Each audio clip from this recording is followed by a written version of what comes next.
সহিহ বুখারী 4205 নম্বর হাদিস, সহিহ মুসলিম 2804 নম্বর হাদিস, সহিহ মুসলিমের 2708 নম্বর হাদিসের মধ্যে আসছে যে আন আবি মুসা আশআরী রাদিয়াল্লাহু তাআলা আনহু কানা মা'আন নবী সাল্লাল্লাহু আলাইহি সাল্লাম ফিস সাফারি ফাজআলা আন-নাসা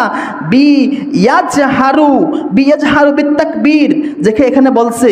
যে আবি মুসা আশআরী রাদিয়াল্লাহু তাআলা আনহু, সহিহ মুসলিমের হাদিস নাম্বার বললাম, এখানে বলছে আন আবি মুসা আশআরী রাদিয়াল্লাহু তাআলা আনহু, আবি মুসা আশআরী থেকে বর্ণিত যে কানা, তিনি বলেন আমরা ছিলাম কুন্না মা'আন নবী সাল্লাল্লাহু আলাইহি সাল্লাম, কুন্না মানে কি আমরা ছিলাম, মা'আন নবী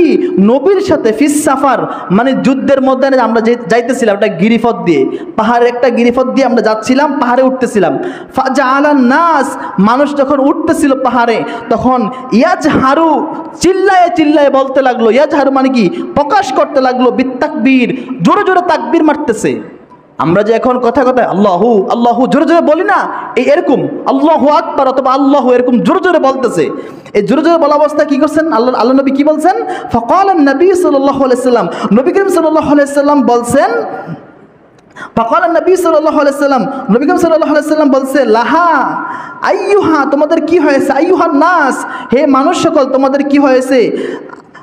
হে মানুষ সকল তোমাদের কি হয়েছে, আর বাবু আর বাউ তোমাদের সকলের কি হয়েছে, আলা নাফসিকা তোমরা নফসে নফসে জিকির করতে পারো না। দেখেন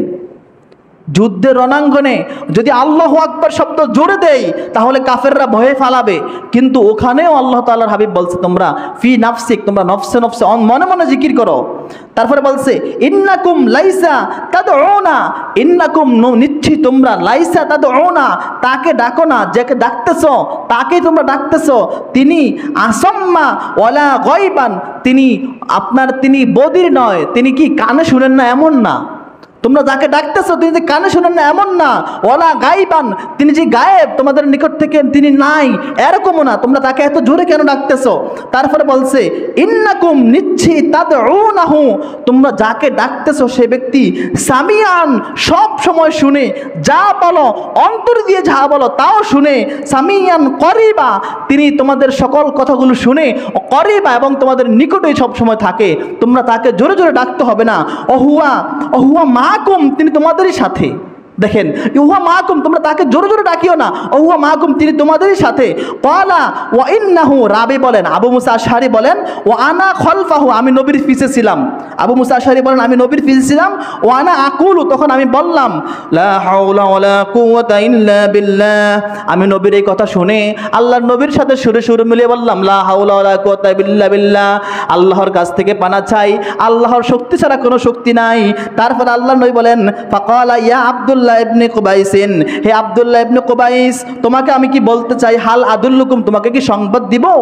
তোমাকে কি আমি সংবাদ দিব, কিসের সংবাদ, আলা কানজিন মিন কুনুজিল জান্নাতি, আমি কি তোমাকে এমন একটা গুপ্ত ডায়মন্ড সম্পর্কে, এমন একটা গুপ্ত বিষয় সম্পর্কে, গুপ্ত ধন সম্পর্কে তোমাকে সংবাদ দিব যে গুপ্ত ধনটি জান্নাতে নেওয়ার জন্য তোমার জন্য একেবারে সহায়ক হবে। তখন আল্লাহ নবীকে তারা বললেন ফাকুলতু ইয়া রাসূলুল্লাহ বালা ইয়া রাসূলুল্লাহ, হে আল্লাহর রাসূল আপনি আমাদেরকে সংবাদ দেন, যেটা গুপ্ত ধন যেটাকে অর্জন করতে পারলে আমরা জান্নাতে যেতে পারবো সেটা আপনি আমাদেরকে সংবাদ দেন। ফাকালা রাসূলুল্লাহ সাল্লাল্লাহু আলাইহি সাল্লাম কুল লা হাওলা ওয়ালা কুওয়াতা ইল্লা বিল্লাহ, তোমরা সকল সময় অন্তরে অন্তরে বলবা আল্লাহর শক্তি ছাড়া কোনো শক্তি নেই, আল্লাহর কাছে আমরা সকলে সারেন্ডার করলাম। তাহলে এখানে দেখুন সব সময় লা হাওলা ওয়ালা কুওয়াতা ইল্লা বিল্লাহ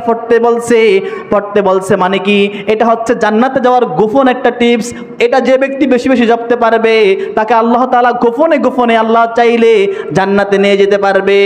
মুআজ্জাজ হাজরিন আপনাদের এখানে হাজারো কষ্ট পেয়ে থাকার একটাই কারণ, আপনাদেরকে যখন বিষয়গুলো বলি আপনারা বোঝার চেষ্টা করেন,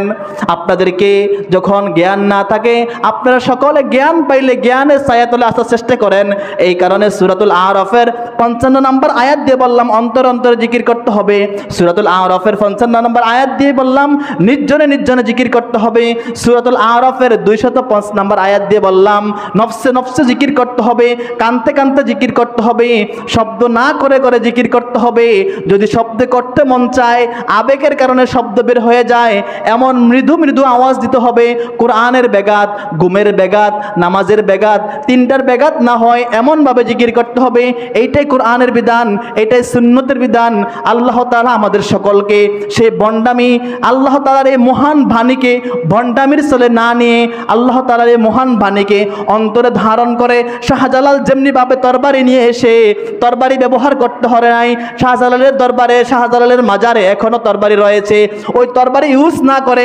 আল্লাহু আকবার ধ্বনি দিয়ে শাহজালালের রাজপ্রাসাদকে ভেঙে ফেলেছিলেন। আমাদের সকলের আকীদা রাখতে হবে আল্লাহু আকবার এত পাওয়ারফুল শব্দ, এই আল্লাহু আকবার দিয়ে তাগুতদের সমস্ত ভিত কাঁপিয়ে দেওয়া যায়। কাজেই আমরা এই আল্লাহু আকবারকে ভণ্ডামির চলে না নিয়ে এই আল্লাহু আকবারকে অন্তর জায়গা দিয়ে এই আল্লাহু আকবারের মাধ্যমে আল্লাহর সকল বিষয়গুলো, যেমনিভাবে ভারতের মধ্যে 800 বছর মুসলমানরা শাসন করেছে, এই ইলমে মারিফতের মাধ্যমে আমরা আজকে থেকে আকীদাকে ঠিক করব। এই আল্লাহু আকবার ইলমে মারিফতের শব্দগুলো দিয়ে আবার আমরা ইসলামের সোনালী দিন ফিরে আনার জন্য চেষ্টা করব। কাজে আমরা সকলে মিলে এই আল্লাহু আকবারকে, আল্লাহু আল্লাহু শব্দকে, বিভিন্ন লা ইলাহা ইল্লাল্লাহ এই জিকিরগুলোকে ভিক্ষার বলি না বানিয়ে, বন্ডের বলি না বানিয়ে সব সময় বসে বসে আস্তে আস্তে জিকির করে করে করে করে করে শাহজালালের মতো হয়ে, শাহ মুঈনুদ্দিনের মতো হয়ে ভারতের মধ্যে আবার ইসলাম কায়েম করা সম্ভব।